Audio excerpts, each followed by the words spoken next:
Jornal 7 Dias. A semana em retrospectiva. A de Baio Vuns, Gustavo da Conceição, José Guerreiro, Andy Inglês, Rui de Castro. Análise e comentário. Jornal 7 Dias. Aqui na LAC. Ouvintes, bom dia. Jornal 7 Dias no ar, edição de 9 de fevereiro do ano de 2026. Estamos aqui para trazerem abordagem com análise ou comentário relativos aos últimos 7 dias da atualidade, sobretudo social, económica e política do país. Esta é a habitual produção da Direção de Informação da LAC, a técnica a ser garantida pelo Emanuel Catelina e o Ricardo Dias, na moderação José Silva, conosco nossos habituais convidados residentes, Zé Guerreiro, Adebayo Vuns e o Enda Inglês. Não estão o Gustavo da Conceição e o Rui de Castro, mas a eles também estendemos o nosso abraço.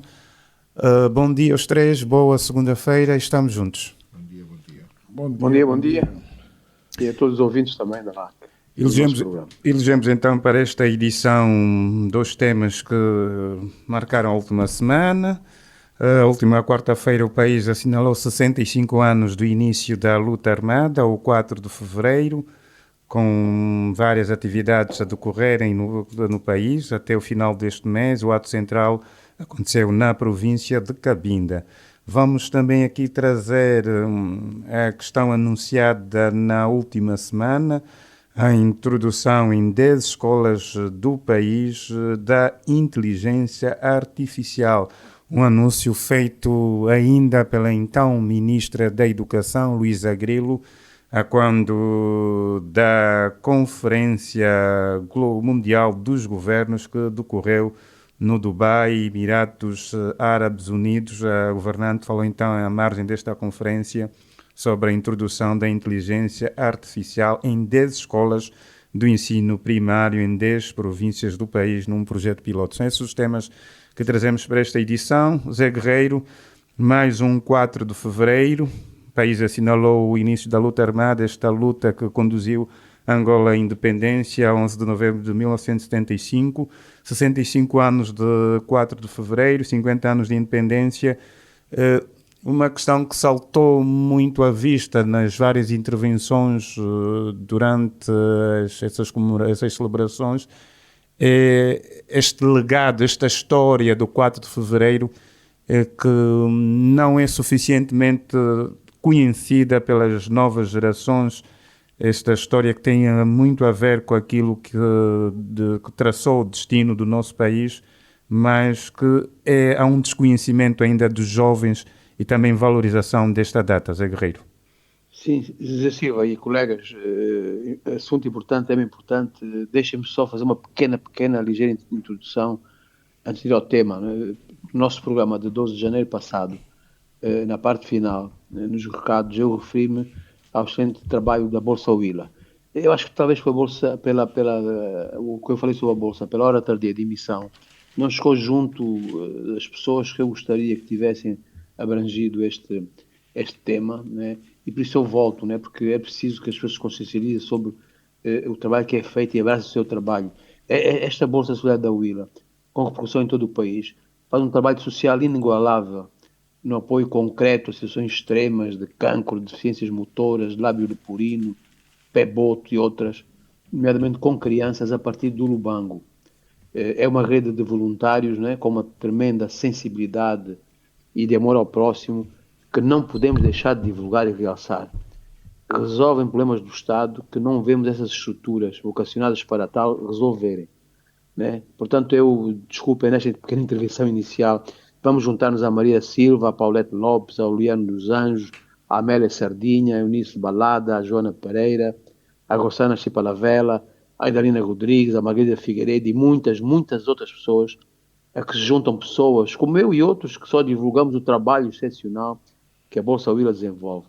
Talvez até um desafio para a Direção de Informação da LAC, acompanhar esta Bolsa, ver o que fazem, entrevistar as pessoas que estão no Lubango, entrevistar as pessoas que apoiam aqui em Luanda, os médicos que aqui apoiam pro bono.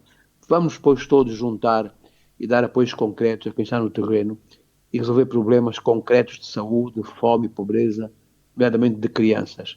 Agora sim, vamos ao tema. Eu vou falar pouco no tema porque já roubei um tempo nesta pequena introdução. Portanto, sobre o 4 de Fevereiro, é uma data histórica, né? Foi um sinal importante.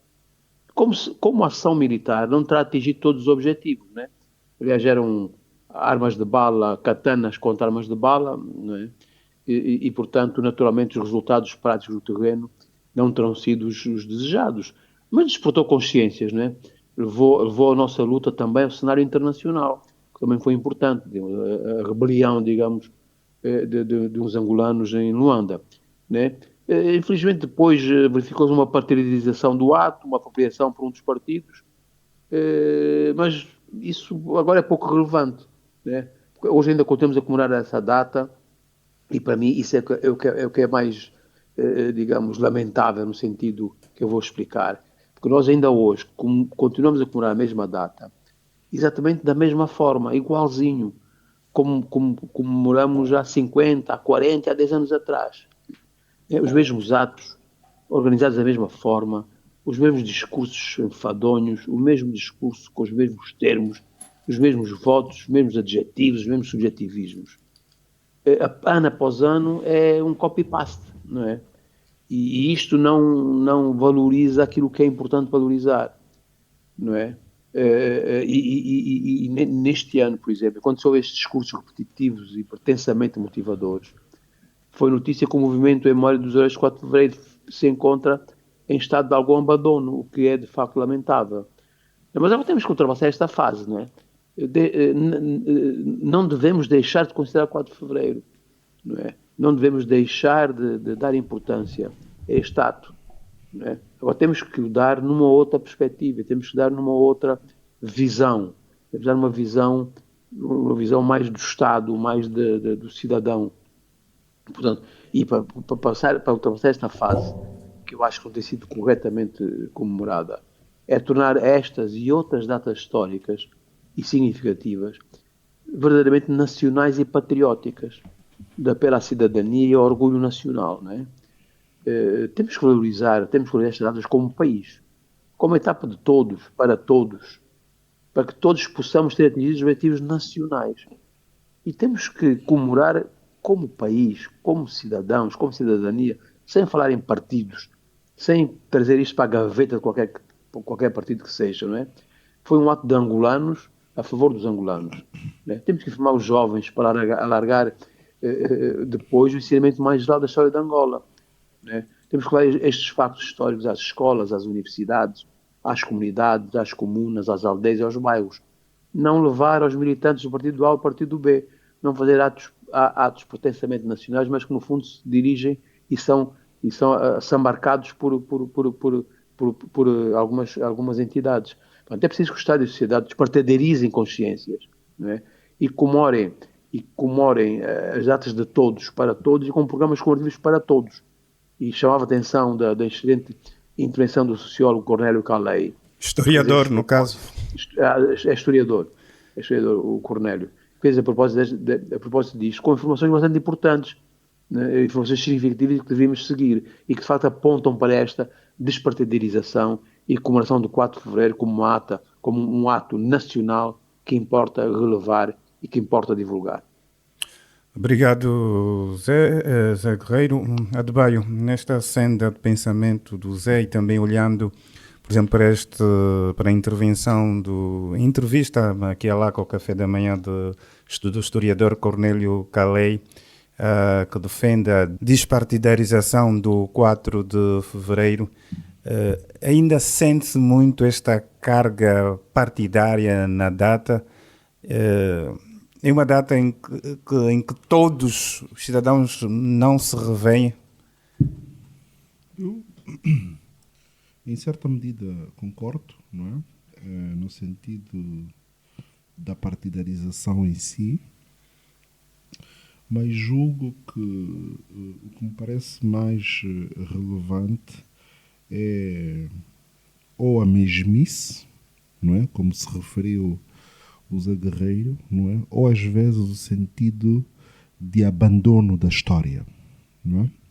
E o sentido de abandonarmos a história passa pelo facto de nós desvalorizarmos a nossa memória coletiva, não é?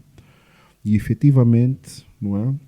A gesta dos nacionalistas envolvidos no 4 de fevereiro deve orgulhar-nos e merecer não só a nossa exaltação, mas a nossa permanente memória coletiva, no sentido de percebermos, não é, que não a partir das matas, mas no coração, digamos assim, da capital colonial, em Luanda, não é, se dá um movimento que rompe, no fundo, o silêncio, digamos assim, da longa noite colonial e traz a necessidade, não é, não só de luta, mas efetivamente a necessidade de concretizarmos a independência de Angola e coloca na ribalta.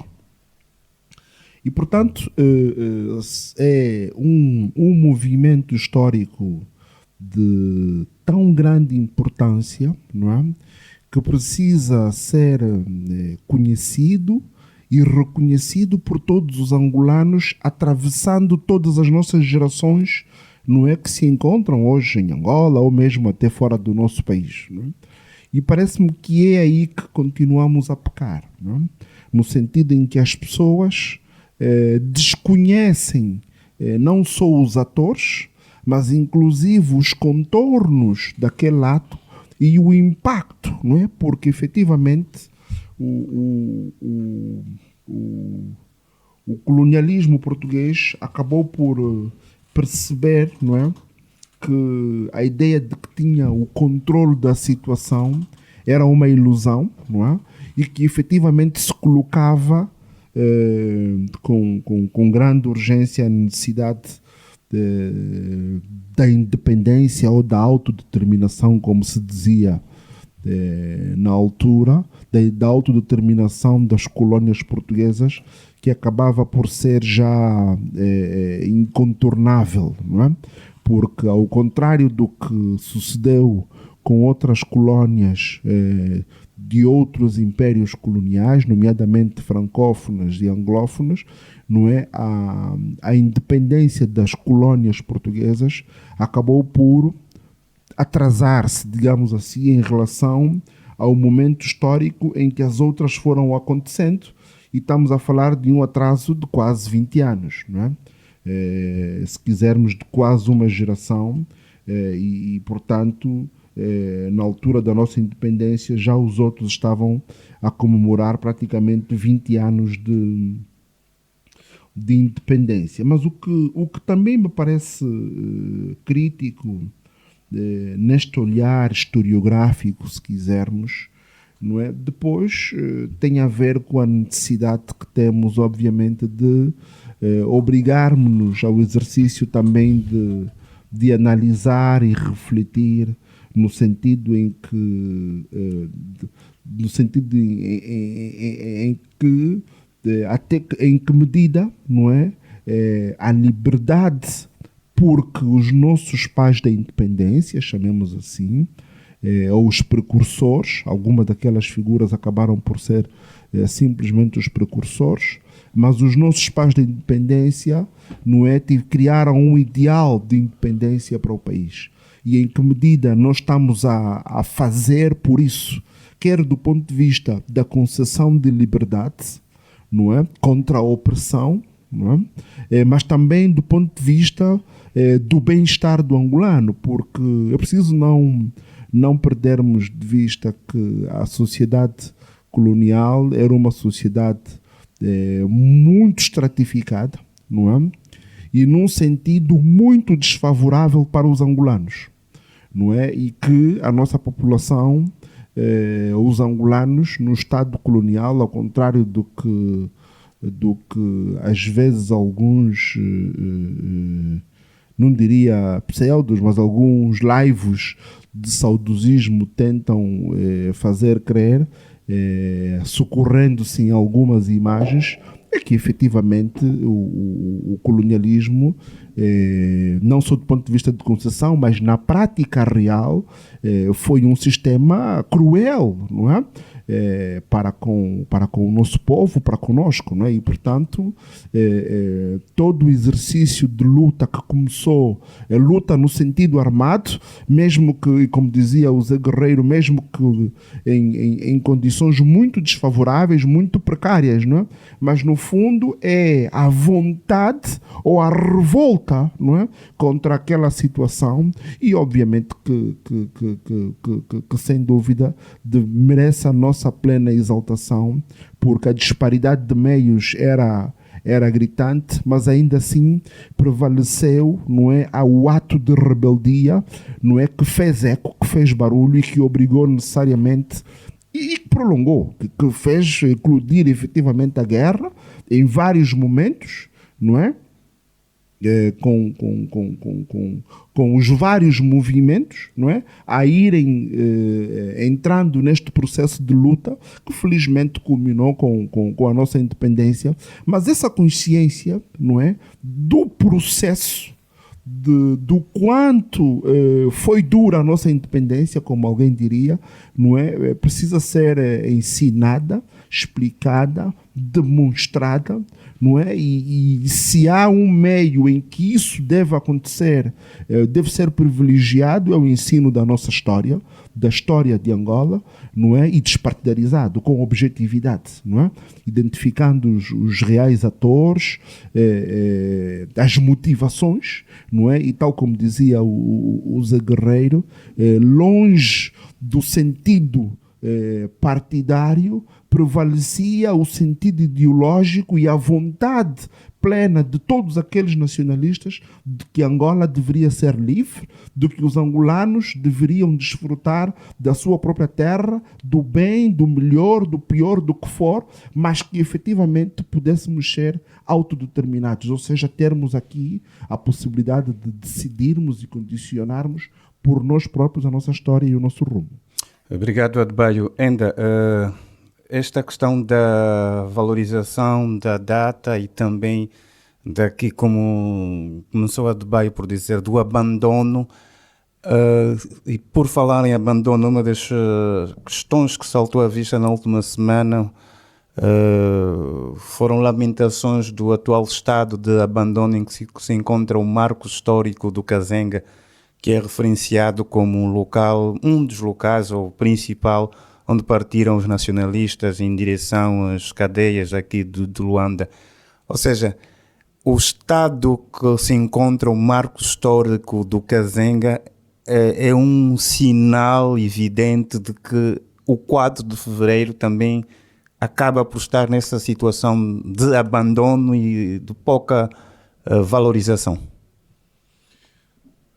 Bem, isto não é uma resposta fácil, não é uma pergunta fácil de se responder, né? E não pode ter uma resposta assim tão taxativa, sim ou não, né? Eu penso que é mais profunda, é mais complexa. Claro que sim, pode dar alguns indicadores, na medida que para assegurar a manutenção e a boa apresentação de um espaço como aquele, são necessários recursos, é necessário uma boa administração e capacidade de gerir esses espaços, e claro está que nós enfrentamos ainda desafios neste domínio e em muitas frentes, mas eu penso que a questão mais profunda em relação a tudo isso que estamos aqui a abordar prende-se com os ganhos e benefícios, né, de uma ação como 4 de fevereiro, que claramente contribuiu muito para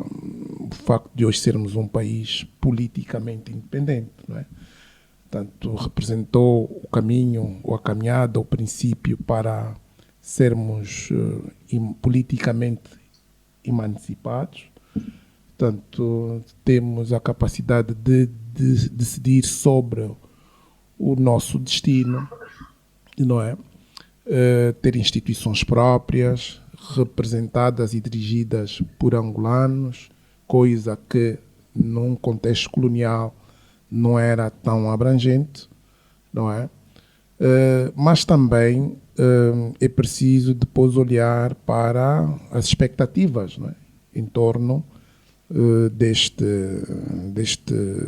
ou relacionados com este facto, não é? E eu penso que, do ponto de vista económico e social, ainda temos um caminho muito grande para fazer. Muito embora reconheçamos que, por um lado, são coisas que levam o seu tempo, por outro lado, há, sim, um caminho grande já percorrido, mas os indicadores sociais, não é, que vamos obtendo os relatórios e até aquilo que vemos nas nossas cidades, e sobretudo nas nossas cidades há uma pressão muito grande por pessoas que saem do interior, em busca de oportunidades, fugindo à pobreza, à fome e à miséria, devem nos levar a refletir sobre os ganhos, não é, deste todo o processo, não é, que é preciso consolidar ainda para que uma ação como o 4 de fevereiro faça sentido, sobretudo para as gerações mais novas e seja a expressão daquilo que almejaram todos os heróis, né? E todas aquelas pessoas que realizaram o 4 de fevereiro. Portanto, o 4 de fevereiro devia ser um momento para refletir ou celebrar as nossas conquistas, não é? Mas, sobretudo, refletir sobre os desafios que ainda enfrentamos, não é? Eu acredito que não era desígnio, né, das pessoas que participaram no 4 de fevereiro que, nesta altura, neste tempo novo, tivéssemos uma juventude mais propensa a emigrar, não é? Portanto, nós não fizemos a independência para que mais pessoas quisessem fazer e almejassem fazer a vida no exterior do país. Não foi com este propósito, o propósito de lutar para a independência do país, que as pessoas hoje almejem ter mais passaportes, né? Mais mobilidade, usando passaportes, inclusive do colônia, estrangeiros, não é? Não foi com este propósito que as pessoas se bateram para a independência, né? Não foi com este propósito, não é, de ganhar dinheiro aqui e colocar o dinheiro mais lá fora, não é? O propósito foi ter, sobretudo, mais educação, sustentarmos o nosso desenvolvimento económico e social com base nas nossas tradições. E aí voltamos ao Havemos de Voltar, não é? De Agostinho Neto. E, portanto, temos muitos desafios ainda. Nós temos muitos desafios em relação a todo este propósito. Ainda continuamos um país muito dependente de um recurso, não é? Portanto, a emancipação económica, portanto, visa também a diversificação da economia. É verdade que temos há indicadores bastante positivos, mas ainda, não é? Há um caminho muito grande a percorrer. O tema do desemprego juvenil e o trabalho, não é? Também digno. A maior parte das nossas pessoas ainda ganha vida no setor informal. Continuamos ainda a padecer e a morrer por doenças da pobreza, não é? Muito embora tenhamos evoluído também em relação a estruturas, infraestruturas e também é preciso referir que fez-se um grande trabalho em termos de formação de quadros, não é? Mas que enfrentamos desafios em termos da gestão desses próprios quadros, não é? Portanto, Angola, isto é sabido, no início do seu processo como país independente, não tinha quadros e formou muita gente, e muitas dessas pessoas hoje estão a dirigir o país, mas também é verdade que, tanto em relação a esse aspecto, não temos tido uma ação mais profícua em relação à gestão de quadros e à utilização dos quadros desse país, e por esta razão ainda, tanto para além de termos pessoas com poucas qualificações e estando no desemprego, também temos pessoas qualificadas e até formadas em escolas fora do país, com recursos públicos também na mesma situação.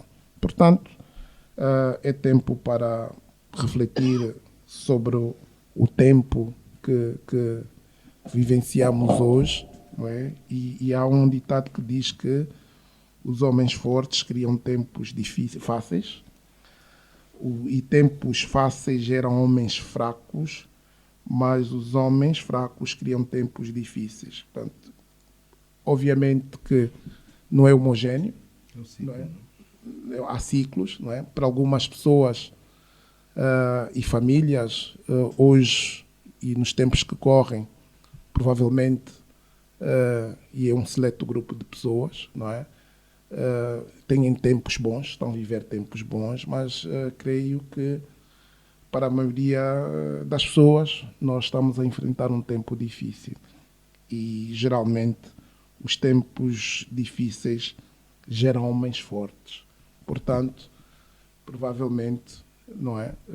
Portanto, continuamos ainda, portanto, temos que continuar a almejar para tempos melhores, em relação àquilo que se preconizou para a independência do país, e que começou com 4 de novembro. Obviamente, de fevereiro, peço perdão.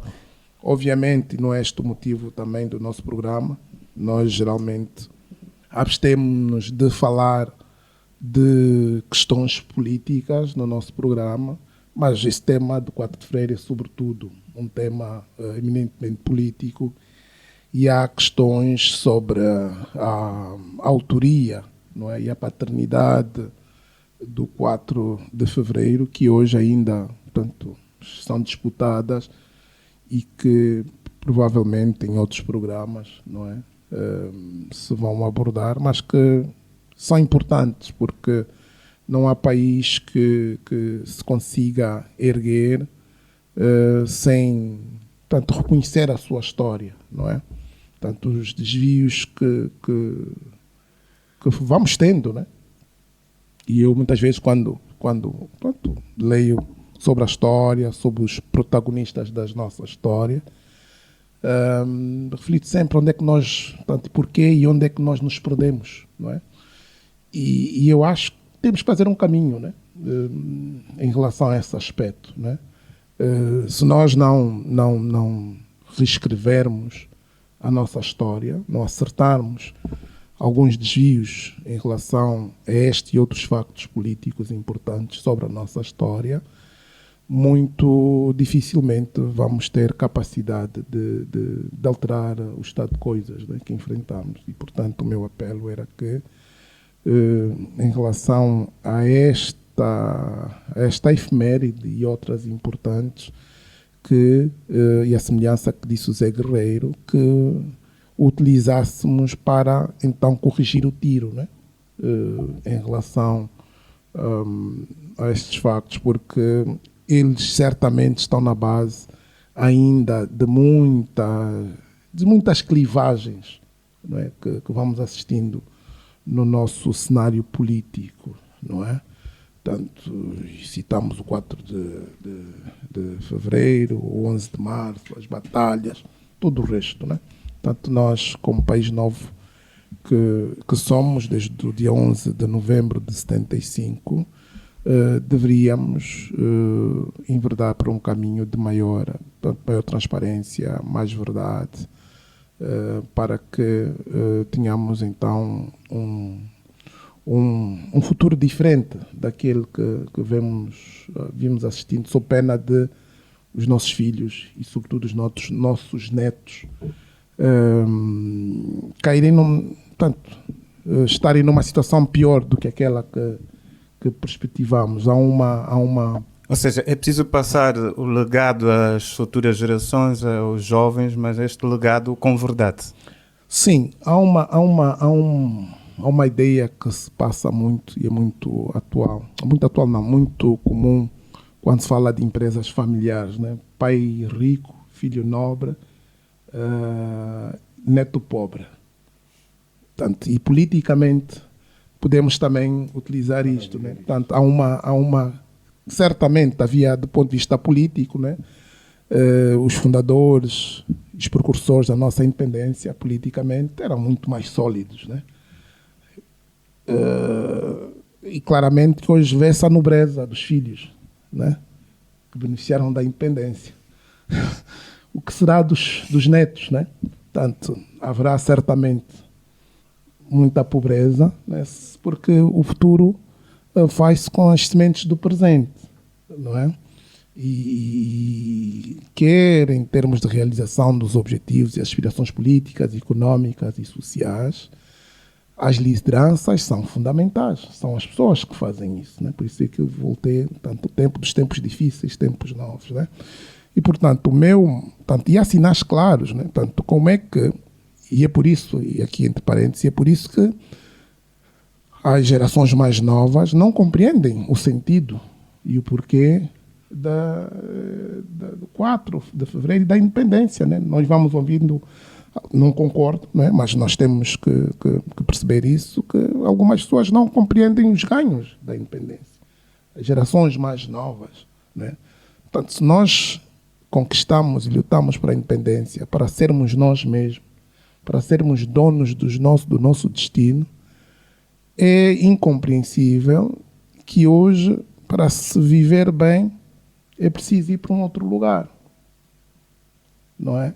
Portanto, o risco, e não é só de Angola, e acho que da maior parte dos países africanos, é exatamente este, né? Portanto, nós tínhamos regimes coloniais que nos forçavam a atravessar o oceano, né, para ir trabalhar para as roças, não é? De café, de algodão, de açúcar, né? Hoje nós próprios, não é? Estamos a ir lá, não é? E até, portanto, há pessoas até que dizem, há um termo que se utiliza muito nesses processos, que é bater ngunda, né? Que é chegar para aquele país, deitar fora os documentos e para se tornar, para ter a nacionalidade, né? Portanto, isto é um movimento crescente, mas o que mais preocupa é que, e gozam os miúdos mais novos, que até governantes estão a bater ngunda, né?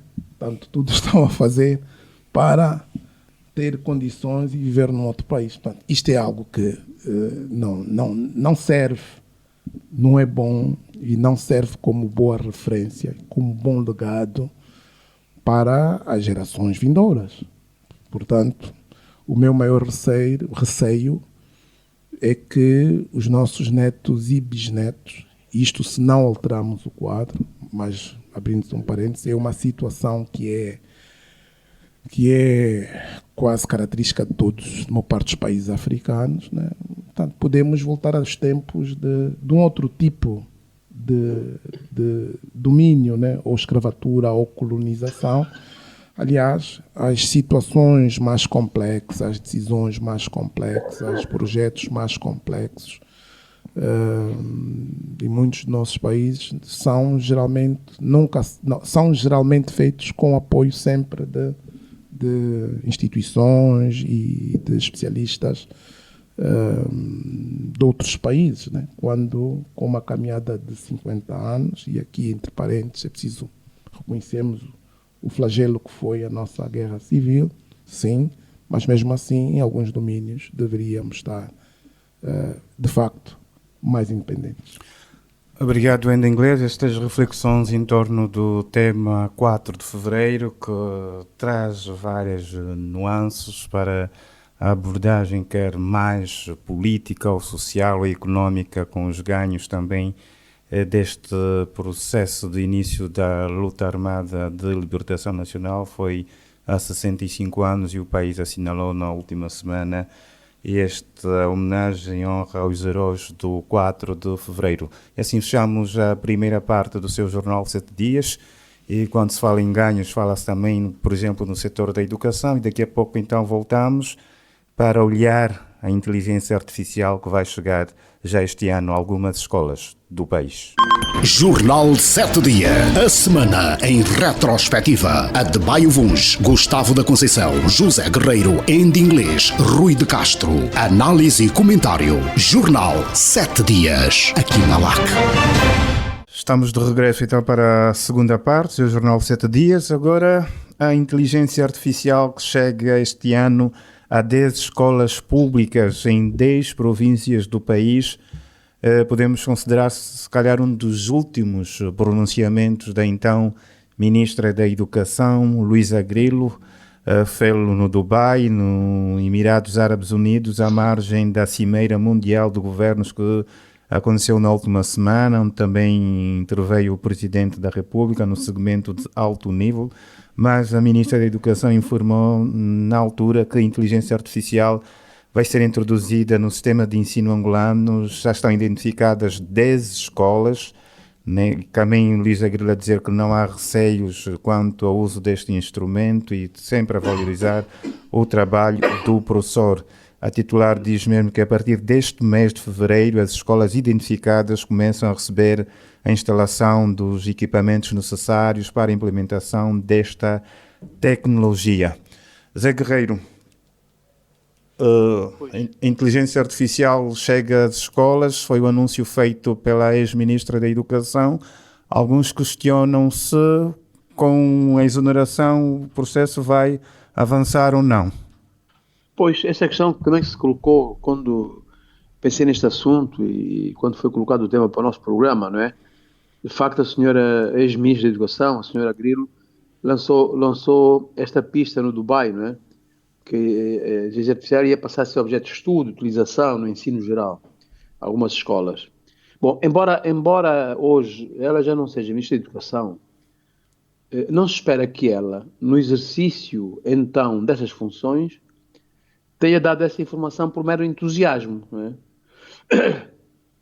Eu não penso que um ministro anuncie medidas a partir de ideias pessoais, por capricho ou por vaidade, mas considero que sempre que um membro do governo, um ministro, fala ou discurso, tem que o fazer no quadro de um programa do governo que tenha sido aprovado nas devidas instâncias para a sua área.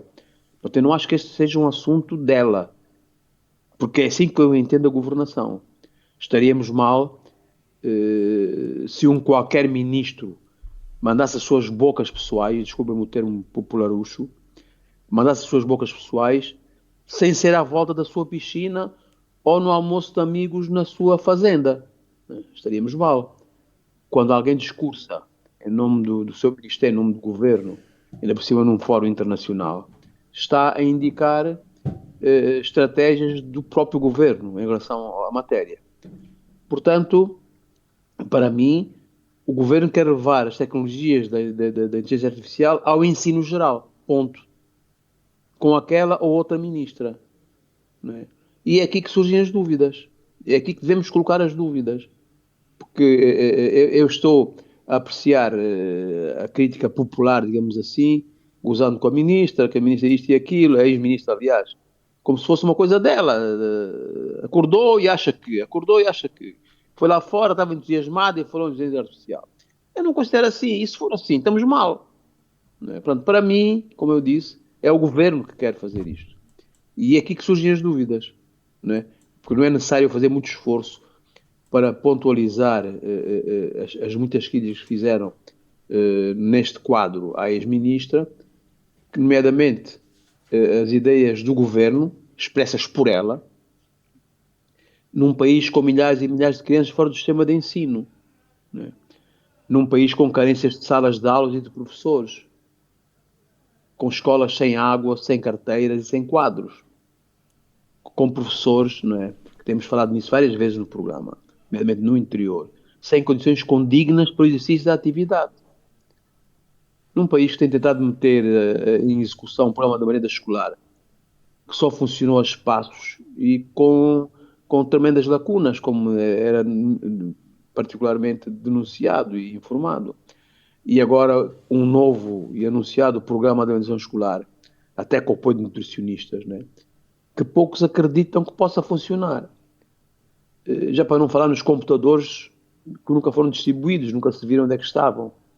E outras lacunas, não é? E outras lacunas. Mesmo que seja em projeto piloto, em algumas escolas, como foi dito, tem que se colocar aqui, sim, a questão das prioridades. Se essa é uma prioridade, mesmo que seja em sentido experimental e para meia dúzia de escolas. Não é? Se esta é a prioridade, se é para aí que nos vamos virar nesta fase do processo educativo em Angola. Não é? Portanto, a inteligência artificial é importante no contexto global. É também importante para Angola, mas deve ser analisada no quadro das prioridades. Não é? Eu acho que no campo da educação e do conhecimento, não é? Nós deveríamos ter, digamos assim, uma dupla estratégia, se assim poderia dizer, não é? No campo da educação e do conhecimento. E não ser só nós, países como o nosso. Né? Em primeiro né? Massificar a escola, massificar países como Angola, países africanos, América Latina, etc. Massificar a escola, a educação, o conhecimento. Levar o ensino a todas as zonas, a todas as crianças e jovens. Né? Levar a educação geral a cada município, comuna, bairro. Né? E, em paralelo, nesta primeira fase também, apostar a sério no tratamento do ensino técnico-profissional. Esta era a primeira prioridade. Né? Era a primeira estratégia dessa dupla que eu refiro. Em segundo, aí sim, elitizar, digamos, junto os estudantes mais diferenciados das escolas e universidades mais preparadas, o conhecimento mais específico, mais aprofundado, digamos, mais científico, e aí investir a sério na ciência, nas novas tecnologias e no conhecimento global. Investir em cientistas internacionais que viessem a Angola, enviar jovens angolanos, professores doutores, para especializações, para depois, numa fase seguinte, massificar esse conhecimento.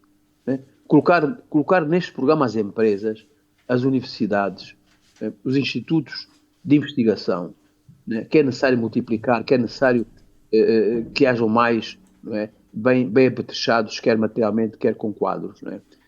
E eu acho que só assim é que Angola daria passos seguros e fundamentados na inteligência artificial, como noutros setores. Agora, anunciar só assim, que agora vai investir na inteligência artificial nas escolas em Angola, acho que é um bocado a tirar um barro à parede e talvez preparar os tais grandes planos, que a gente já está habituado, né? Associados a altas movimentações de dinheiro, não é? Com a nova ministra, veremos como esta vai agora descalçar a bota, né? Como é que ela vai descalçar esta bota? Estamos aqui para ver.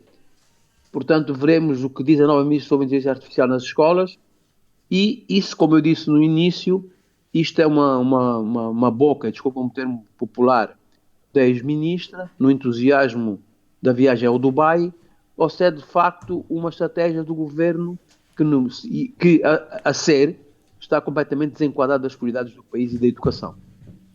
Obrigado, Zé. Ainda é oportuno trazermos inteligência artificial nas escolas. Há comentários que diz que de alguma forma ela já é utilizada, né? Porque hoje quer professores, quer alunos, não todos, né, têm acesso à tecnologia e num clique têm essa inteligência artificial, mas com este programa específico anunciado pela ex-ministra, será oportuno, será prioritário? Bem, o que se depreende da notícia publicada no Jornal de Angola é que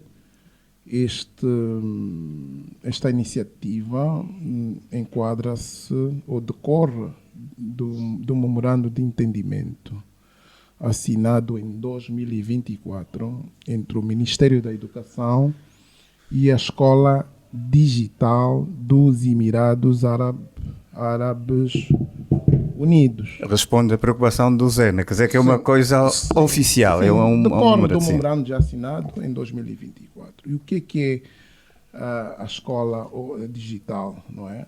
The Digital School dos Emirados, não é? é uma grande plataforma digital e é uma das iniciativas mais importantes em educação digital do país, não é? Lançada em Dubai por uma fundação, não é? Pela Mohammed bin Rashid Al Maktoum Global Initiatives, que é o ruler de Dubai, não é? É uma escola abrangente, projetada para oferecer educação remota, inteligente e flexível a alunos que não têm acesso fácil às escolas tradicionais, focando especialmente em pessoas desfavorecidas, crianças deslocadas e refugiadas. Portanto, é algo e é uma iniciativa, sim, que se enquadra e que pode dar resposta a alguns desafios que enfrentamos, não é? No nosso sistema de ensino. Nós próprios, várias vezes que abordamos o tema do ensino e da educação, com as dificuldades que todos nós conhecemos de construir escolas ao ritmo do crescimento da população, de apetrechar as escolas, de fazer a manutenção das escolas e de ter professores, não é? Qualificados num país tão grande como o nosso. Certamente que uma iniciativa como esta é bem-vinda, vai dar resposta. Pelo que percebi, são apenas 10 escolas, é uma iniciativa piloto que, obviamente, que também será ajustada à nossa realidade, não é? Portanto, esta iniciativa, esta plataforma digital, tem uma educação em vários idiomas, não é? Múltiplos idiomas, incluindo árabe, inglês, francês, espanhol, e aqui era saber em que língua é que os nossos alunos serão, ou que os nossos conteúdos, né, serão ministrados. Esta plataforma também tem conteúdos compatíveis com currículos daquela zona, árabe e internacionais. As aulas são tanto ao vivo, né, em direto, e o conteúdo digital interativo com os professores licenciados, não é? Tem parcerias com universidades e instituições internacionais e tem como propósito esta plataforma chegar a centenas de milhões de alunos. Por outro lado, para além deste facto, né, que é utilizarmos uma aplicação ou uma plataforma que já existe e que é muito conhecida naquela zona, sabemos que em todos os domínios a inteligência artificial, portanto, é uma ferramenta que, e no caso do ensino, não é para substituir o professor, não é? Mas ajuda e melhora a prestação do professor. E, portanto, há abordagens com recurso à inteligência artificial que permite uma abordagem de trabalho, de ensino, personalizada, porque sabemos que os alunos não têm a mesma capacidade de absorver conhecimentos, não têm a mesma forma de perceber as coisas e, portanto, com a inteligência artificial é possível perceber-se como o aluno aprende, onde erra e, neste caso, permite adaptar o currículo para que se tenha uma melhor prestação. O aluno pode aprender devagar, não é? No seu tempo e no seu ritmo, não é? E nós temos muitos exemplos. Por exemplo, para além dessa escola, há uma bem conhecida Academia Khan, que tem muitos conteúdos e permite que as pessoas, no seu tempo, realizem os seus trabalhos. Também permite o apoio direto ao professor, portanto, libertando-lhe de muita carga administrativa e pode focar-se mais no tema do ensino. Portanto, ajuda os professores pode ajudar na preparação de aulas, a corrigir trabalhos e acompanhar os alunos. Com esta tecnologia também pode-se dar assistência permanente, né, como tutor ou explicador 24 horas e 7 dias na semana, num contexto em que há poucos professores, porque nós temos os conteúdos gravados, e hoje com a inteligência artificial, e sabemos todos, com as ferramentas como ChatGPT, é possível fazer perguntas, tirar dúvidas e, obviamente, resolver muito dos problemas e que o sistema tradicional tem, porque massificamos o ensino e com o pressuposto de que todas as pessoas aprendem da mesma forma. Permite também ajudar os alunos com necessidades especiais, barreiras linguísticas, portanto, leitura automática para alunos com dificuldades visuais, tradução em tempo real e, para não falar, daqueles alunos com dislexia, TDAH e dificuldades cognitivas, não é? Em relação à gestão escolar e políticas públicas, esta tecnologia, dando mais, como outras tecnologias desta era, e é preciso também enquadrar que nós, a inteligência internacional é uma das tecnologias da quarta revolução industrial. Temos outras, internet das coisas, o Big Data, e, portanto, com isto é possível que os diretores e governos, com base na informação clara, decidir melhor e elaborar melhores políticas públicas, compreendendo melhor e em tempo e no curto prazo, perceber-se, por exemplo, indicadores sobre taxa de abandono escolar, resultados por escola, bairro, género e o impacto das políticas públicas. Obviamente, como todos nós sabemos, e o Guerreiro também se referiu, e tem também a ministra, referiu-se que, portanto, não vai haver substituição dos professores, de um modo geral, em princípio, e é por isso que os professores ainda são relevantes, e o homem, mesmo neste contexto, é que geralmente essas ferramentas não avaliam emoções ou comportamentos não éticos e ao risco de, tanto também pode ajudar a esbater os temas da desigualdade no ensino, obviamente, se os termos de acesso forem facilitados. E digo isto não só em termos de custo, mas só é possível as pessoas terem acesso, e essa é a grande questão, a esta tecnologia, se houver ferramentas, as pessoas terem computadores, tablets ou uma boa conexão. Mas talvez seja por isso que se escolheram escolas em zonas onde haja esta facilidade. Portanto, eu não me espanta que avancemos nessa direção.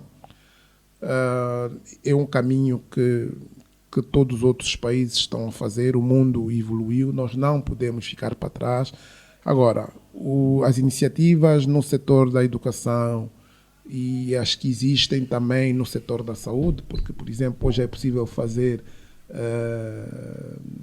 cirurgias robóticas. Portanto, há indicadores que nós estamos, que Angola está a avançar nesta direção. Agora, o que eu acho é que essas iniciativas devem ser consideradas, enquadradas numa estratégia, não é? De inteligência artificial, ou numa estratégia sobre a quarta revolução industrial, porque é preciso que vários setores, não é, atuem em coordenação, porque isto vai envolver tanto formar pessoas desde a base, fazer a requalificação também de muitos profissionais e prever, não é, uma série de impactos que decorrem da adoção e absorção dessas novas tecnologias. Portanto, tem que haver um esforço coordenado. Obrigado, Enda Inglês. Adbaio Vuns, vamos então também entrar neste mundo da inteligência artificial, mas que com o nosso pensamento presencial, humano. Já se falou aqui, já se trouxe aqui 2 pontos, das prioridades, da não prioridade, também da relevância da introdução da inteligência artificial, mas tirando este anúncio recente da ministra, pouco se sabe ainda. O Enda falou de uma estratégia nacional, alinhamento de outros setores, como é o caso das tecnologias de telecomunicações, tecnologias de informação, ou seja, há também essa necessidade de se haver uma estratégia nacional, de falar-se de 4ª geração, ver que escolas é essa, e se olharmos um bocadinho para aquilo que ainda nos trouxe desta instituição de Dubai, que está mais ligada a comunidades carenciadas, vulneráveis, sem acesso às tecnologias. Nessa perspectiva, acabamos por não ter muitos dados em que escolas serão levadas a este projeto piloto. Voltamos ao nosso crónico problema de comunicação, não é? Eu vi a intervenção da senhora ministra a partir do Dubai falando aos jornalistas, não é? E de facto na altura fiquei eu próprio com muitas questões, não é? Porque embora seja uma pessoa razoavelmente atenta à informação, não é? Não tinha tido conhecimento anterior deste projeto, desse programa, e portanto foi a primeira vez que efetivamente ouvi falar dele. Pode ser que o Ministério da Educação já se tivesse referido publicamente a ele. E portanto ficaram assim várias questões, não é? Para tentarmos perceber primeiro qual era o enquadramento do ponto de vista de política do Ministério da Educação para este programa, não é? Se era um programa isolado ou se estava enquadrado em algum racional, em algum objetivo estratégico, em algum pilar estruturante da política educativa nacional, não é? Porque na altura a ministra se referia a 10 escolas de fase piloto, nós nem sabemos quais são essas escolas, não é? Dizia a ministra que vão reinstalar alguns equipamentos, não sabemos que tipo de equipamentos são esses que vão ser instalados. São computadores, tablets, softwares, sistemas, conectividade, ou seja, sinal de internet com melhor fiabilidade. Nós temos um problema crônico de energia. Vão ser instalados geradores nessas escolas. O que é que efetivamente vai acontecer, não é? E é importante que, não é, o Ministério da Educação, na expectativa de que o projeto não venha a morrer, porque efetivamente, ao ser dito como foi, acreditamos que é um programa do governo, não é? E, portanto, não me parece que a mudança de titular da pasta venha a afetar uma iniciativa desta natureza. E acreditando, então, que o projeto prevaleça, é importante que tenhamos publicamente, enquanto sociedade, não é? Nós temos os nossos filhos nas escolas, nesta fase apenas algumas escolas, não é? Qual é o calendário de implementação desse projeto? Não é? O ano letivo já começou em setembro, este material vai ser instalado agora em fevereiro. Quando é que termina essa fase piloto? Quando é que teremos uma maior abrangência do programa pelas escolas todas do país? Públicas e privadas, não é? E as privadas também, se já estão em condições de abraçar, quando é que começam a implementar esse tal programa? Portanto, julgo que a iniciativa tem bondade, não é? Mas nós precisávamos ter, enquanto sociedade, um bocado mais de informação, não é? Não me parece que tenhamos aqui a fazer um exercício de resistência à mudança, pelo contrário, não é? E obviamente que a tal lógica do tal sistema de ensino STEM, não é? Que prioriza a ciência, a tecnologia, as engenharias, as matemáticas. Este programa aplica-se perfeitamente, mas era importante que, do ponto de vista do projeto ou do programa, o que for, tivéssemos um bocado mais de publicidade. E lá está, são os tais constrangimentos que nós temos e que precisamos melhorar, porque muitas das vezes pecamos mesmo só porque não comunicamos, né? E a sociedade não tem informação e de repente cai-nos isto por cima, não é? E ficamos na dúvida ou até a desconfiar da bondade da iniciativa, dos seus impactos, não é? Há parceiros que podem ser mobilizados para este projeto, não é? Universidades, não é? Empresas de tecnologia, principalmente, não é? Organizações internacionais. Há uma organização internacional parceira, que é esta que o Enda se referiu, do Dubai, que tem um trabalho muito forte nessa natureza. Se este parceiro vai ser para o projeto como um todo ou se apenas para a fase piloto, portanto, subsistem algumas questões sobre as quais, obviamente, era importante que houvesse esse esclarecimento. Mas sem dúvidas que me parece uma iniciativa interessante, não é? Sem prejuízo do programa maior, digamos assim, para recorrer aqui a uma expressão muito política entre nós, ao programa maior, que deve ser a aposta na massificação do ensino. E eu repito, nós deveríamos ter um objetivo nacional de massificação efetiva do ensino, de democratização, de inclusão, não é? Porque não podemos ter angolanos de primeira e de segunda, ou seja, condicionar o futuro de muitas crianças e, neste caso, também o nosso próprio futuro, não é? Tendo ainda um número elevado de crianças fora das escolas. E devemos, do meu ponto de vista, ser ambiciosos e aí sim mobilizarmos forças nacionais, eventualmente alguns parceiros internacionais, que certamente também haverá, mas para que num horizonte que eu considero razoável de 5 anos, em definitivo, não é, Angola poder orgulhar-se de não ter crianças fora do sistema de ensino geral, não é? Que é o legal ou constitucionalmente previsto como obrigatório para o Estado. E todas as crianças que atinjam os 5 anos de idade estarem em condições de entrarem para as escolas, frequentarem a pré, não é? E logo a seguir então a primeira classe e as classes subsequentes até concluírem o ensino obrigatório. E aí sim, na senda um bocado do nosso primeiro tema, estaremos a realizar um dos ideais principais da nossa independência e da luta dos nossos pais e predecessores na construção da nação angolana. Obrigado, Adebayo. Vamos fechar este tema, vamos fechar esta segunda parte.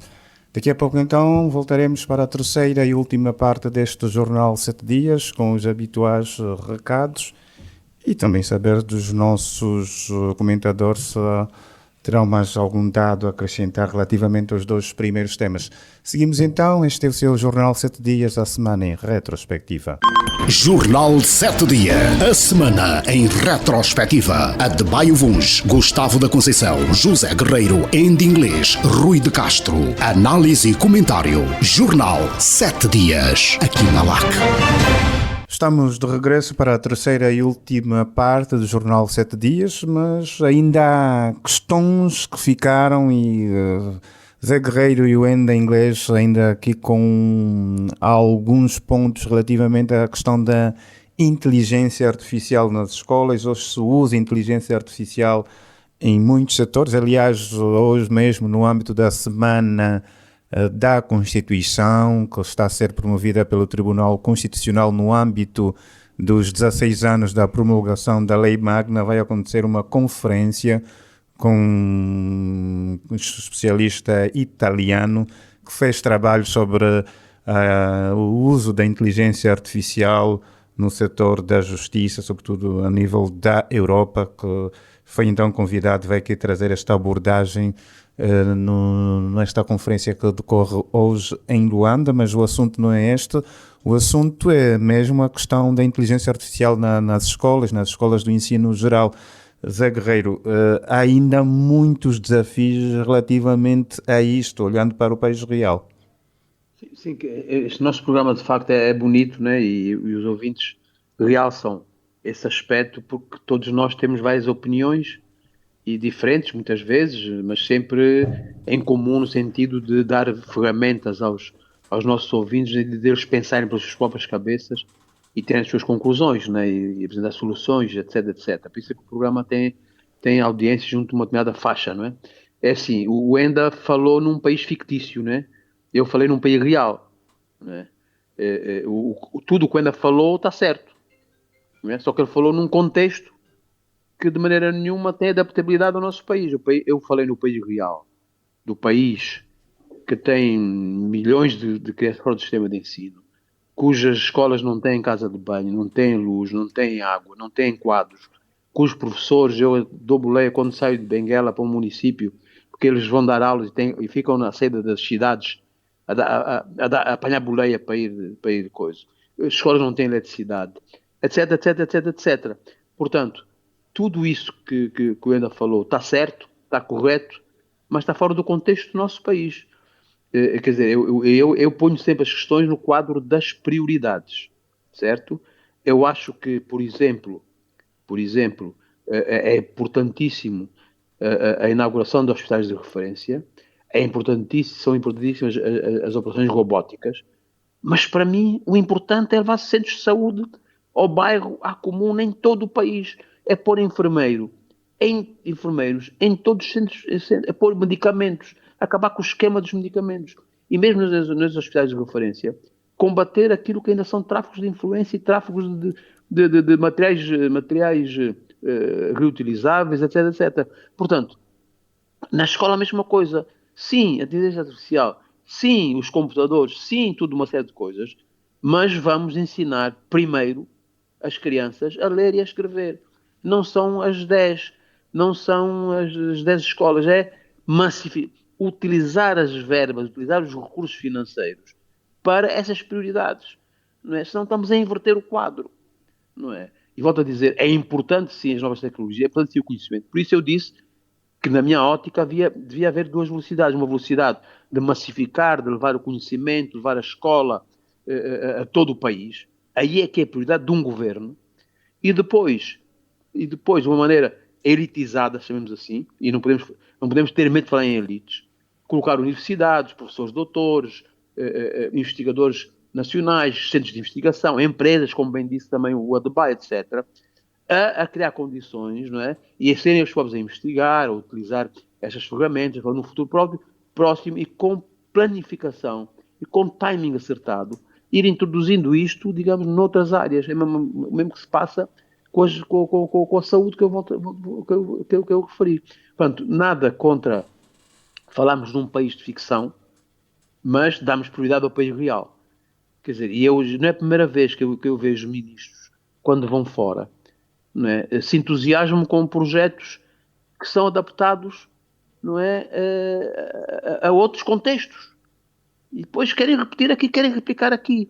Infelizmente, os nossos ministros, quando vão lá fora, não absorvem aqui que são as boas práticas de governação, aqui que são as boas práticas de colocar o conhecimento ao serviço da comunidade, aqui que são as boas práticas da organização das cidades, aqui que são boas práticas da organização do trânsito, aqui que são as boas práticas da mobilidade, não é? Aqui que são as boas práticas digamos assim, de usar os recursos financeiros de uma maneira séria. Essas boas práticas muitos dos nossos governantes não assumem, não é? Assumem depois coisas megalómanas, não é? Que não têm, na minha ótica, e desculpem se eu sou um bocado ultrapassado e atrasado, que não têm relevância e adequabilidade no momento histórico do nosso país. Era só isso que eu queria dizer. Obrigado, Enda. Zé, agora sim, Enda. Não é prioritário, defende o Zé, mas é possível trazer esta massificação, mas a começar por experiências piloto e também a introdução destas ferramentas, destas tecnologias a nível do ensino. O país pode andar estas duas velocidades? Eu creio que sim. Eu acho que aqui a dificuldade está em não termos mais informação sobre tal projeto, né? Nem o custo da iniciativa, nem a substância, né? Mas claramente que, como referi, aqui não é um tema de país real versus país fictício, né? O tema é que o mundo evoluiu, desenvolveu-se, né? E nós não podemos estar tão distantes, as coisas vão chegando, né? E eu, por exemplo, não vejo a dificuldade. Nós temos, quando falamos do país real, esquecemos-nos que neste país real, a maior parte das pessoas em todos os lugares, hoje com acesso, sobretudo, à energia elétrica da rede pública ou não, consegue, por exemplo, via televisão por satélite, acompanhar os jogos das ligas internacionais. Todos eles conhecem os grandes jogadores, conhecem como? Através dos meios. Mas já é assim. Calma. Desde os anos 80 claro, que claro, TPA. claro. O que se está aqui a dizer é, por via dessa tecnologia e um projeto, pelo que se depreende, é que pessoas em sítios recônditos, sem acesso a professores de qualidade, sem acesso a escolas, não é? E o enfoque é mesmo este, né? Nas zonas as pessoas mais desfavorecidas, né? Onde não existe capacidade de colocar ou as pessoas terem acesso a uma escola com qualidade, com professores de qualidade, poderem ter acesso através desta tecnologia. Portanto, eu não vejo qual é a dificuldade. Portanto, se nós Sendo que nessas áreas mais recônditas, onde há maior dificuldade em chegar à energia elétrica, em chegar às telecomunicações, e depois todo o caminho disso de baixo, não temos, e também o Enda concordou, informação concreta de que escolas são mas essas, ali onde houver esta capacidade, por exemplo, é difícil, e nós vemos, o país tem estado a fazer um esforço, por exemplo, para manter quadros, não é mesmo no setor da educação, as pessoas concorrem às vagas de ensino, por exemplo, depois não se conseguem fixar porque não há condições naquelas zonas. Entretanto, uma pessoa a partir, por exemplo, de Luanda, por via destes mecanismos, pode lecionar várias pessoas, não é? O quadro não precisa lá estar. E, portanto, eu não vejo isto como um bicho de 7 cabeças, não é? Não vejo. Eu acho que é algo que vai complementar e é algo que já está a acontecer, não é? Se num país como aquele, não é? Há esta escola digital, que é uma iniciativa pública, e há as escolas privadas, mesmo neste país, acho que é a AI Academy também, que atende pessoas noutras partes do mundo. Por exemplo, hoje há muita gente que está a estudar em escolas internacionais, através desses canais, não é? Que ao invés de sair do seu país de origem, frequenta a partir da sua própria realidade. Portanto, eu não vejo essa dificuldade. Eu acho que o problema não está ali. Portanto, o problema podia-se colocar se tivéssemos nesta fase, e era importante saber qual é o orçamento, não é? E que conteúdos se vão ministrar. Mas eu acho que tanto a escola tradicional e muitas outras formas de fazer tanto a educação, prestar os serviços de educação, como na indústria do modo geral. Portanto, nós estamos num processo de transformação, não é? O mundo mudou e claramente que há alguma dificuldade também de nos ajustarmos a esta mudança, mas o mundo mudou. Portanto, a educação não vai ser, nem os currículos hoje são iguais como se faziam antes. Hoje, portanto, esta agregação de módulos em já escolas onde as pessoas, né, praticamente fazem o seu próprio, não é, o seu próprio currículo. Há um caminho a percorrer e nós temos que desencadear esse esforço. Eu não sei qual foi o critério, e ali podia-se também se colocar qual foi o critério de se colocar o Dubai, mas uma coisa é certa, eles se posicionaram, e não é à toa que a cimeira dos governos está-se a realizar lá.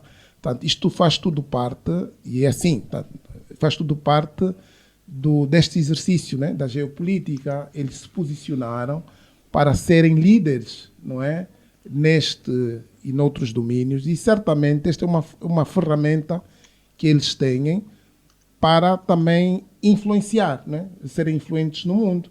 Eu sei que eles, a semelhança que a China tem, que é a iniciativa da Road Belt, da Roda da Seda, eles têm esta iniciativa de, portanto, todos os países, não é à toa que eles são um hub, todo da aviação, eles têm como propósito influenciar e ter, obviamente, impacto em todas aquelas regiões que distam a 7 horas de avião do Dubai. E, portanto, por esta via, não é? Eles também, porque estão a conquistar, estão na luta pela hegemonia, não é? Estão na luta pelo poder no mundo, e não é à toa que estão-se a posicionar com este propósito. Eu acho que nós não devemos ter medo. É importante, sim, questionar, portanto, não devemos ter medo nem ter receios. Nós temos que enfrentar o mundo de frente. E o mundo que está hoje, está a evoluir, é nesta direção. O importante é que nós tenhamos também as nossas estratégias e saibamos ajustá-las à nossa realidade. Porque se fosse a pensar assim, eu digo sempre, como é que a gente viaja pelas zonas mais recônditas, e se fosse com este pensamento, nós não teríamos o televisor satélite, portanto, as antenas que vemos em toda parte, né? As pessoas estão a consumir. Se estão a consumir entretenimento, não é? Futebol e todo o resto, por que é que não vão consumir educação? Por que é que a educação não pode ser feita desta forma? Então, Ok. Não vejo esta dificuldade. Então é possível. É possível e é algo que é sim ajustado a uma realidade como a nossa, que temos muita dificuldade em fazer escolas ao ritmo do nosso crescimento da população e ter professores e uma organização também adequada em todo o território nacional. Obrigado, em inglês. Vamos fechar o Adbaio. Não, também. Não, é que nos pareceu que eram apenas 2 pontos, um do Enda e outro do Zé, mas afinal o Adbaio também ainda tem. O Adbaio inspirou-se. Sim. Vai fazer aqui o equilíbrio. Sim, não, e é isso mesmo. No fundo, eu julgo que uma coisa não anula a outra, não é? No sentido em que nós temos prioridades do ponto de vista da massificação e da melhoria da infraestrutura existente e do sistema de ensino, mas não podemos efetivamente estar à revelia das dinâmicas mundiais, não é? O que não obsta a que façamos isso da melhor forma. E não obsta a que façamos isso, já não diria com o respeito que devo às pessoas, já não diria com empirismo ou com um vup-vap, não é? Mas que o façamos de forma muito estruturada, muito alinhada com objetivos concretos, não é? E com uma visão de longo prazo, como tem o Dubai, a China, que bem referiu. Não podemos fazer na lógica de servir agendas de terceiros ou copiar modelos, né? Eu julgo que nós devemos olhar muito a nu as condições da nossa realidade, não é? E por muito que haja essa vontade, nós temos aqui condições, desde logo do ponto de vista da infraestrutura, e a infraestrutura aqui é o computador e tablets disponíveis, não é? A infraestrutura aqui é energia elétrica disponível e a infraestrutura aqui é conectividade plena, não é? E porque, por muito boa vontade que tenhamos, se nós não tivermos as condições de base resolvidas para avançarmos com o ensino do digital ou para tirarmos proveito das ferramentas do digital até para a massificação do ensino, então temos pena, mas vamos, no fundo, girar à volta do mesmo e continuar no final do dia no mesmo lugar estagnados. E também isto levou-me a lembrar aqui 2 programas associados ao Ministério da Educação, muito associados a essa temática. O primeiro que tinha a ver com a utilização das plataformas de teleensino, que se desenvolveram muito nos primeiros meses do Covid, da pandemia, e que depois perdemos luz, não é se isso continua, se não, em que termos, quem ainda utiliza. Pelo menos a TPA mantém um programa no Canal 2 que tinha a ver. Pronto, mas qual é a relação disso com o sistema de ensino? Em que medida ele é utilizado para a expansão de aulas no meio rural, principalmente, não é? E depois havia também, ou há também, o programa das escolas de excelência. Será que essas 10 escolas piloto são algumas das escolas de excelência identificadas num programa que foi apresentado, creio que há 3, 4 anos, com essa designação? Não é? Ou também são outras escolas para além das escolas de referência criadas pelo próprio Ministério da Educação? Portanto, eu acho que as políticas elas devem comunicar-se, não é? E congregar para depois atingirmos um objetivo único, porque efetivamente um programa desta natureza cai e alinha-se muito bem na lógica das tais chamadas escolas de referência, quer do ponto de vista do conteúdo, da qualidade do corpo docente, não é? Porque é uma peça fundamental de todo esse projeto. Nós temos que olhar qual é o nível de formação que os professores, para além da infraestrutura, precisam de ter para a utilização dessas ferramentas. Portanto, julgo que temos trabalho, né? No final do dia, temos trabalho e espero que o Ministério da Educação trabalhe, de facto, para implementar esse e outros programas que visam a melhoria do sistema de ensino, porque é mesmo isso que precisamos, né? Um ensino que atenda às necessidades do mercado, que complete a dimensão de cidadania, de formação da pessoa, mas também muito orientado para as necessidades do mercado. E, efetivamente, não é com o avanço tecnológico que se assiste no mundo, as empresas a demandarem trabalhadores com mais skills do ponto de vista de domínio de ferramentas tecnológicas, obviamente que um programa dessa dimensão no médio e longo prazo vai permitir que os nossos estudantes consigam atender esse perfil e responder às necessidades do mercado de trabalho que estão cada vez mais orientadas para aí, quer do ponto de vista da formação mais científica, não é? Quer mesmo do ponto de vista da formação técnico-profissional também, não é? Obrigado, Adebayo. Fechamos assim esta questão da introdução da inteligência artificial nas escolas, projeto piloto anunciado na última semana pela ex-ministra da Educação, Luísa Grilo. Fechamos e, a propósito, vamos só aqui reforçar uma informação já avançada. Hoje, então, vai acontecer uma conferência sobre fronteiras éticas na utilização da inteligência artificial no sistema judicial angolano, numa parceria entre o Tribunal Constitucional e a Universidade Católica de Angola. Será orador o professor catedrático italiano Ettore Lombardi, ele que é especialista em Direito Privado Internacional, Empresarial, e que também fez, então, como já referimos, um trabalho sobre o uso da inteligência artificial no sistema judicial europeu. Agora é tempo para os recados. Estamos a terminar. Zé Guerreiro, que recados é que temos para esta edição? Estamos com o tempo apertado, Zé. Sim. Primeiro, registrar com agrado o aumento da produção de diamantes no país. Segundo o Expansão, em 2025, segundo o Expansão, o jornal Expansão, naturalmente, em 2025 a produção de diamantes aumentou 9,4%, as vendas sobem 20,8% para 1,8 milhões de dólares. Embora saibamos que o preço dos mesmos no mercado internacional e por isso os valores das receitas por hoje não são ainda significativos, devemos saudar, não é? E incentivar o governo a continuar a criar condições de organização do setor, de maior controle e de mais investimentos. Portanto, boa notícia esta do aumento da produção de diamantes. O segundo tem a ver com acidentes rodoviários. Na semana passada, mais um grave acidente rodoviário enlutou famílias angolanas. Um autocarro de transporte interprovincial acidentou-se e provocou quase 2 dezenas de mortos e outras dezenas de feridos na zona do Acocungo. Como é habitual, nunca são, formal e oficialmente, conhecidos os motivos reais deste tipo de acidentes. Mas, no geral, temos que exigir que as autoridades sejam mais interventivas. Está a morrer muita gente.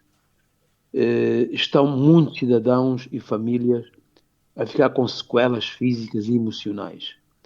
Há que ver as questões das estradas, as condições técnicas das viaturas, a qualificação dos condutores, etc, etc, etc. Isto levanta outro problema, não é? Que é o da absoluta necessidade e urgência de se fazerem campanhas de educação rodoviária e de civismo ligado ao trânsito. As campanhas fazem-se de vez em quando, mas deviam ter, das tais, não é? No país real, deviam ter uma permanência de 12 meses e meter aí recursos sérios para que estas campanhas se realizassem em todo o país, nas estradas, nas escolas, nas cidades, etc, etc. E isto vem à baila porque uma prestigiada jurista da praça, ouvinte assíduo do nosso programa, eu não vou dizer o nome, pois não lhe pedi autorização, sugeriu-me que, por exemplo, aqui no programa, falássemos da importância da Direção de Viação e Trânsito, com alto patrocínio de empresas de seguros e com o apoio de estudantes, fizessem campanha de educação rodoviária, por exemplo, no caso concreto que ela me referiu, sobre a passagem de peões nas passadeiras. Por exemplo, há de facto transeuntes que, mesmo com sinal verde para a passagem de viaturas, acham que podem atravessar a passadeira só porque estão na passadeira. E ainda reclamam, pensando que têm direito nessa situação. Em sentido inverso, não é? Há automobilistas que, com sinal vermelho, não respeitam os transeuntes que estão nas passadeiras. E em tudo isto resultam muitos acidentes nas cidades. Mas vamos pensar nisso. Os acidentes rodoviários estão a matar muita gente. Alerta máximo. Finalmente, volta a uma prática que usei no ano passado para denunciar casos insólitos de violência, para chamar a atenção sobre o estado moral, ético e civismo e de destruação de parte da nossa sociedade. E assim contribuímos para despertarmos as autoridades para medidas de fundo, para inverter essas situações. Vamos lá a 2 ou 3 casos destes. Em Calandula, Malange, um jovem de 24 anos viola anciã de 80 anos. Invadiu de noite a casa da senhora, enquanto ela dormia, violou-a e fugiu. Um enfermeiro de 58 anos foi detido pelo SIC após ter provocado a morte de uma cidadã de 42 anos.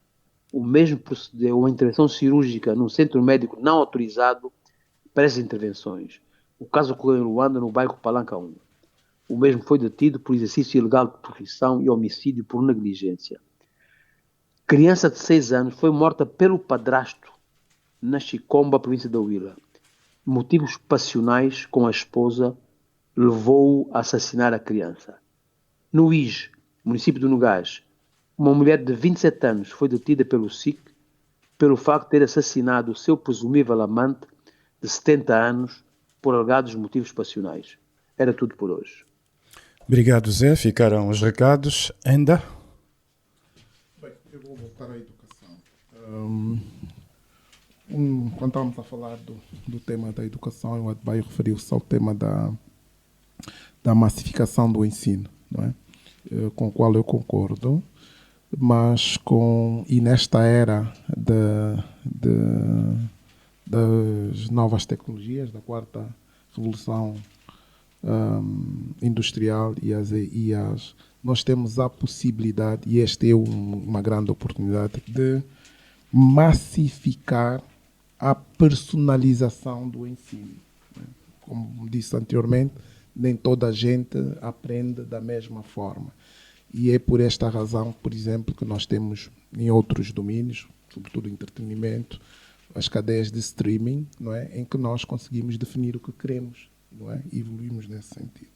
E em relação a esse aspecto, porque o tempo não deu para abordarmos esse assunto e tocamos certamente em alguns aspectos, temos que tanto olhar como tanto essas tecnologias como apenas instrumentos de apoio de um sistema. E há um caso, e trago isto um bocado para desfazer o que muitas vezes ouço falar em relação às excelências, escolas de referência, né? Portanto, um país que é muito referenciado em matéria da educação é a Finlândia, não é? Que gradualmente e há muito tempo tem estado a ter bons resultados numa avaliação que é o PISA, né? Programa Internacional da Avaliação de Alunos, que é um estudo internacional coordenado pela OCDE, que avalia o que os jovens de 15 anos sabem e conseguem fazer com aquilo que aprendem nas escolas. E neste caso, no caso da Finlândia, a avaliação que se faz, as pessoas avaliam para perceber porque é que eles há muito tempo têm estado a evoluir e a ter os lugares cimeiros nesta avaliação. Portanto, o primeiro aspecto são professores altamente qualificados, primeiro fator. Todos os professores têm mestrado. Entrar em cursos de formação de professores é muito competitivo e o professor é uma profissão de prestígio social. O outro aspecto é forte equidade, menos desigualdades entre as escolas. Portanto, não há boas escolas e más escolas públicas. Portanto, o financiamento é equilibrado e há apoio extra para os alunos com dificuldade desde muito cedo. Poucos exames, pouca pressão. Ao contrário de muitos países, não há exames nacionais frequentes, não há rankings de escola, poucos testes padronizados. Quarto aspecto, currículo focado em competências, não em memorização. O currículo finlandês privilegia pensamento crítico, resolução de problemas, leitura profunda e interdisciplinaridade. Portanto, é muito comum num projeto por misturar ciência, matemática e cidadania, e a aprendizagem é baseada em fenómenos reais. Quinto aspecto, autonomia escolar com responsabilidade, escolas e professores com muita autonomia, o Estado define orientações gerais e não microgestão. Sexto aspecto, apoio precoce aos alunos com dificuldades. Portanto, contrariamente às escolas hoje modernas, em que se olha muito para a excelência, portanto, eles têm como valor o facto de se poder, portanto, em cada aluno, segundo dizem eles, há um gênio escondido. E, portanto, o papel deles é descobrir este valor nos alunos. Portanto, eles não desistem dos alunos. Não há as filhas dos espertos, as turmas dos espertos e dos burros. Portanto, porque reconhecem que as pessoas são diferentes, né? E, portanto, se o aluno começa a ter dificuldades, recebe apoio imediato.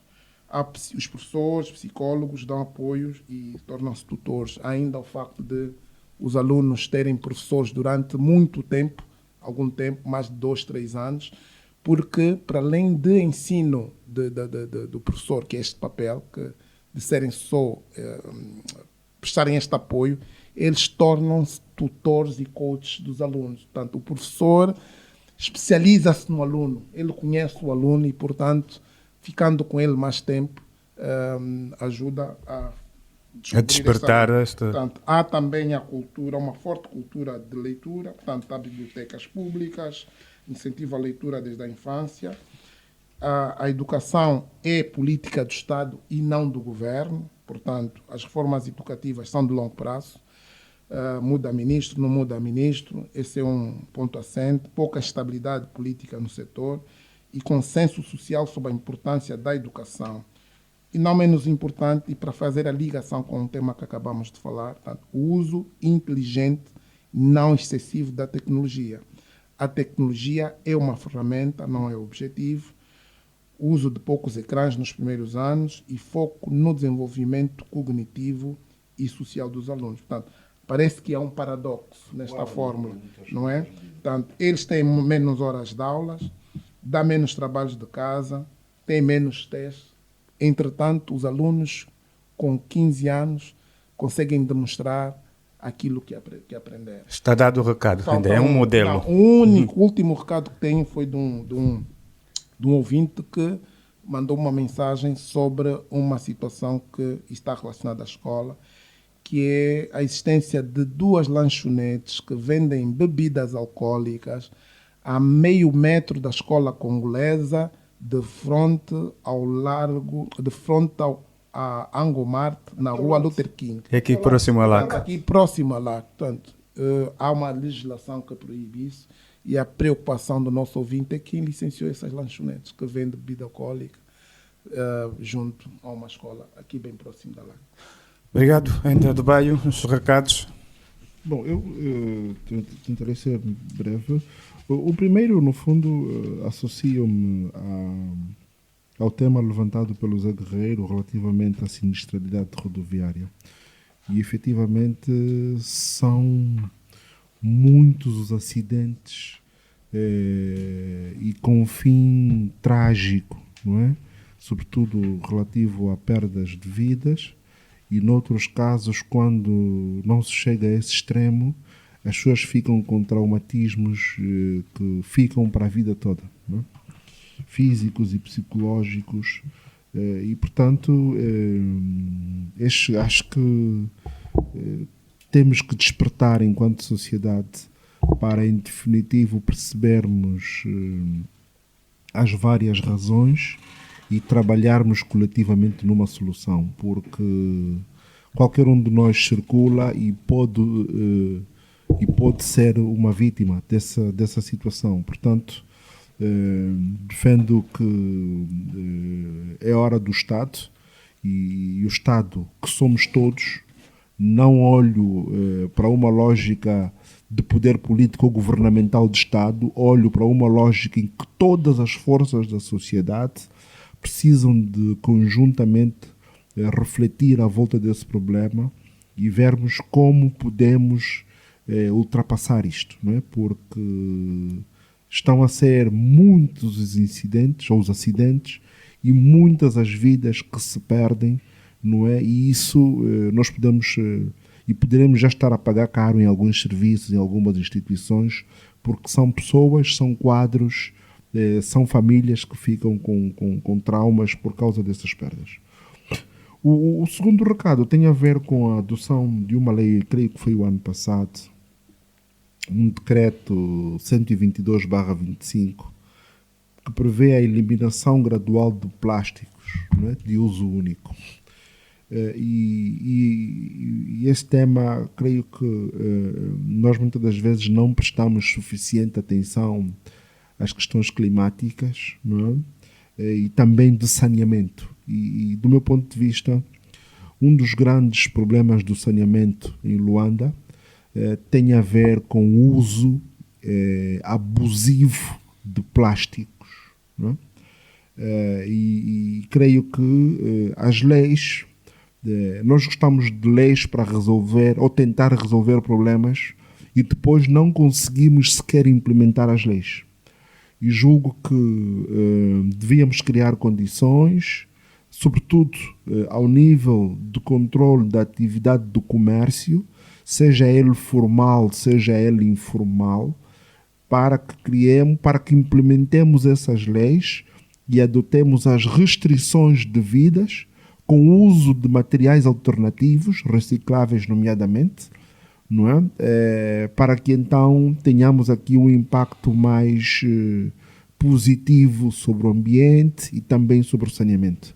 Porque é muito má a imagem que nós temos das ruas e avenidas, onde há muito lixo, e infelizmente é cada vez mais comum vermos, principalmente a partir de dentro dos carros, já não sabemos se os automobilistas ou pessoas que estejam a receber boleia, a serem atirados para a rua, digamos, objetos, copos, sacos, garrafas, tudo e mais alguma coisa. E infelizmente a nossa mentalidade e educação mesmo anda muito às avessas nessa matéria e, portanto, se conseguirmos por via do controle da atividade comercial, creio que iremos minimizar muito o impacto não só ambiental, mas também do saneamento das cidades, neste caso das ruas e avenidas.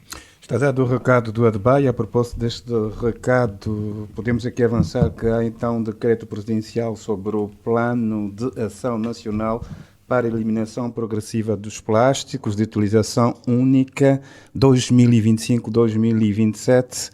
A verdade é que, anterior ao plano, já havia algumas iniciativas, quer a nível de províncias, de instituições, para a redução do plano. O plano tem o seu termo para proibir a produção, comercialização e uso de plásticos descartáveis até 2027. Há um cronograma de ações, há várias atividades, que também se sabe é que, do ponto de vista da educação ambiental, de ações públicas relativas à comunicação sobre o plano, tem estado a haver pouca mobilização, segundo alguns entendidos nesta matéria, inclusive levantam questões se realmente até final de 2027 as metas estabelecidas neste plano poderão ser alcançadas. Mas vamos esperar que aconteça. Ficou assim esta informação e fica também aqui o final desta edição do Jornal 7 Dias, a semana em retrospectiva. Agradecer a presença do José Guerreiro, do ADBAI Vuns, do End Inglês, e também o nosso abraço ao Rui de Castro e ao Gustavo da Conceição. Os cumprimentos são da equipa LAC, com Emanuel Catelina e Ricardo Dias na técnica. A apresentação e moderação foi de José Silva. Votos de muito bom dia, ótima segunda-feira e siga com a LAC. Jornal 7 Dias, a semana em retrospectiva. ADBAI Vuns, Gustavo da Conceição, José Guerreiro, End Inglês, Rui de Castro. Análise e comentário. Jornal 7 Dias, aqui na LAC.